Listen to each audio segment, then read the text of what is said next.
বানাইছে আওয়ালুমা খালাকুল্লাহ ইশক। আবুল সরকার, আমার এত কষ্ট লাগছে, সে আমার মোহাম্মদ সাল্লাল্লাহু আলাইহি ওয়াসাল্লামের নূরকে নিয়ে ব্যঙ্গ করতেছে। আল্লাহ দিছেন, আল্লাহর বান্দা, আমি দেখি পাল্লা হইলো আবুল আর আবুল। তিনি হচ্ছেন বাউল শিল্পী। তেনাকে ধরা হয়েছে। বাংলাদেশে বর্তমান আন্দোলন চলছে আবুল সরকারকে নিয়ে।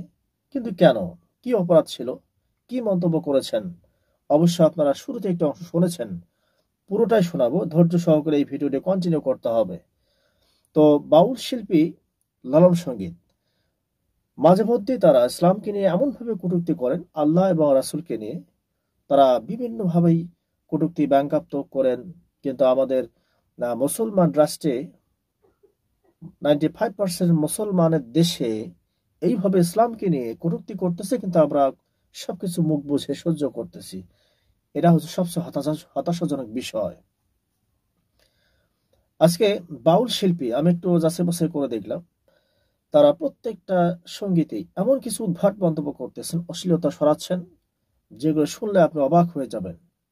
তারা কোরআন হাদিসকে, তার কোরআনকে নিয়ে এমনভাবে ব্যঙ্গাত্ম করেছেন, আল্লাহকে নিয়ে এমন কিছু কথা বলেছেন, আপনারা শুরুতেই শুনেছেন। সরি, আমি আপনাদেরকে অবশ্যই শোনাচ্ছি, একটু ধৈর্য সহকারে এই ভিডিওটি দেখবেন।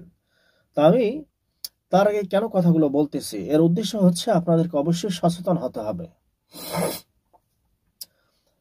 এদেশ আওয়ামী লীগ যখন শাসন ভার দায়িত্ব ছিল, তখন আমরা বিভিন্নভাবেই বাংলাদেশের মধ্যেই ইসলামকে নিয়ে ব্যঙ্গাত্ম করা হয়েছে, নাস্তিকতাবাদ ছড়িয়ে ছিটে বিভিন্নভাবে অপকৌশল চালানো হয়েছিল, কিভাবে আমাদের মুসলমানদের সন্তানদেরকে বিভ্রান্ত করা যায়, নাস্তিক মতবাদ ছড়িয়ে দেওয়া যায়, বিভিন্নভাবে অপকৌশল চালানো হয়েছিল আওয়ামী লীগের শাসন সময়।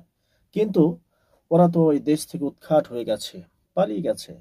বর্তমান সময় এই দেশে এই সময় এখন পর্যন্ত ব্যঙ্গাত্মক করতেছে ইসলামকে নিয়ে, আল্লাহকে নিয়ে, কিন্তু আমরা কোনো কিছুই করতেছি না, তাদেরকে শাস্তি দিচ্ছি না। রাষ্ট্রীয়ভাবে এমন কিছু শাস্তি তাদেরকে দেওয়া দরকার জনসম্মুখে, যেন সেই শাস্তি দেখে পরবর্তীতে যারা ষড়যন্ত্র লিপ্ত হওয়ার চেষ্টা করতেছে, ষড়যন্ত্রের জন্য প্রস্তুতি নিচ্ছে, তারাও যেন সাবধান হয়ে যায়। এইভাবে আমাদেরকে অবশ্যই কি করতে হবে, আমাদেরকে আন্দোলন করতে হবে যেন সরকার তাদেরকে এইরকম শাস্তি দিয়ে থাকেন। কিন্তু আমরা তো সেই আন্দোলন চালাচ্ছি না বর্তমান সময়। অবশ্যই আন্দোলন করতে হবে। আবুল সরকার বাউল শিল্পী এমন কিছু উদ্ভট মন্তব্য করেছেন, যেগুলো শুনলে আপনি হতভম্ব হয়ে যাবেন, অবাক হয়ে যাবেন, কিভাবে সম্ভব তিনি এইভাবে মন্তব্য করতেছেন। নিঃসন্দেহে বোঝা দরকার, আবুল শিল্পীর যারা মুরিদ আছেন তাদেরকে অবশ্যই ভাবা দরকার। বাংলাদেশে এত বড় বড় শায়েখ আলেম সমাজ থাকার পরেও তার কথাগুলো কেন গ্রহণ করতেছে, অবশ্যই বোঝা দরকার। কিন্তু তারা বুঝতেছে না, কারণ তারা তো উম্মি, মূর্খ, এই বিষয় জানে না। তারা বিভ্রান্ত হচ্ছে, গুমরাহ হচ্ছে। তারা এই গুমরাহী অবস্থায় তাদের ফ্যামিলিতে যে সন্তানগুলো আসতেছে, তারাও গুমরাহির দিকে যাচ্ছে। এজন্য আমাদেরকে থামাতে হবে, তাদেরকে বুঝাতে হবে, সাবধান করতে হবে। সাবধানতা এটা হচ্ছে আমাদের দায়িত্ব। আমরা তাদেরকে সাবধান করব, আমাদের অবশ্যই নৈতিক দায়িত্ব। তো যাই হোক, কথা নয়, আমি আপনাদেরকে আবুল সরকার কি বলেছিল শুরুতে আমি আপনাদেরকে বলছিলাম শোনাবো, এজন্য আপনাদেরকে আরেকটি শোনাচ্ছি, যদিও বা শোনা ঠিক নয়, তারপরেও আপনাদেরকে অবশ্যই জানা দরকার আছে।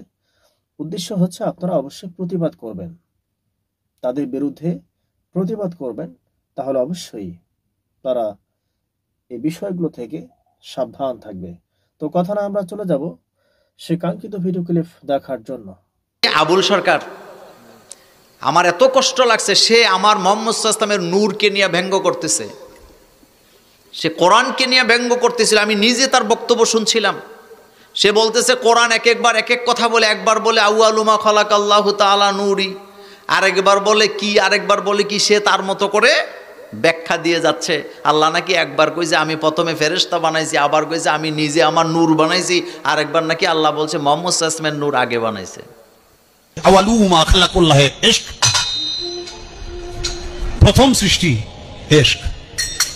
আওয়ালু মা খালাকুল্লাহ মিন নূরি, নূর, প্রথম সৃষ্টি নূর। আওয়ালু মা খালাকুল্লাহ আরশ, প্রথম সৃষ্টি আমার আরশ। দেখেন, আওয়ালু মা খালাকুল্লাহ রূহ, প্রথম সৃষ্টি আমার রূহ। কয়টা হইছে? এক মুখ হইছে, দুই কথা কয়, হ্যাঁ মুখ কয় না হুক কয়? এক মুখে দুই কথা কইলে হ্যাঁ মুখ থাকে, হ্যাঁ তো মুখ থাকে না, তো হুক হয়ে যায়। বাউল গানে আপনারা যারা গেছেন, দুইজন থাকে বাউল গান গায়, পালা গান যেটাকে বলে। আপনারা অন্তর থেকে, আমি যারা গেছেন, যারা যান নাই তাদের দরকার নেই, বলেন তো ওই বাউল গান যারা গায় বা পালা গান যারা গায় তাদের গানের মধ্যে অশ্লীলতা আছে নাকি নাই? আছে।